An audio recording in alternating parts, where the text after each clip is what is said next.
जैसे कि तुम्हें पता है अपने क्रिकेट ग्राउंड की हो गई है साफ सफाई, तो यही वजह से आज से अपन करेंगे मैच खेल वो चालू। और इतना अगर टीम बट्टे जाते हैं और टॉस भी हो जाता है और अपनी आ जाता है बैटिंग और ओपनिंग में चले जाते हैं सीटू भाई साहब और राहुल भाई साहब।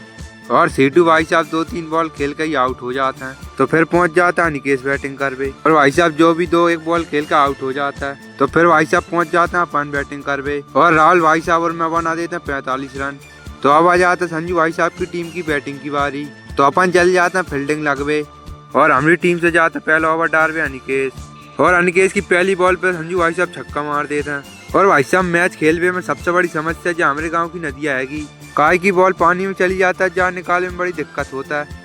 बॉल उठावे के बदला राहुल भाई साहब नदी के अंदर ही जाना पड़ता है, काय की ऊपर से बॉल तक वहां पहुंच नहीं रहा तो। और भाई साहब अनिकेश के पहले ओवर संजू भाई साहब लगातार 4 छक्का मारते हैं और फिर दूसरा ओवर लेकर आते हैं सीटू भाई साहब और ये आते से पहली बॉल पे विकेट ले जाते हैं। और फिर पप्पू के आउट होने के बाद आ जाते हैं अंकेश भाई साहब और फिर संजू भाई साहब सीटू भाई साहब की बॉल पे छक्का मार देते हैं।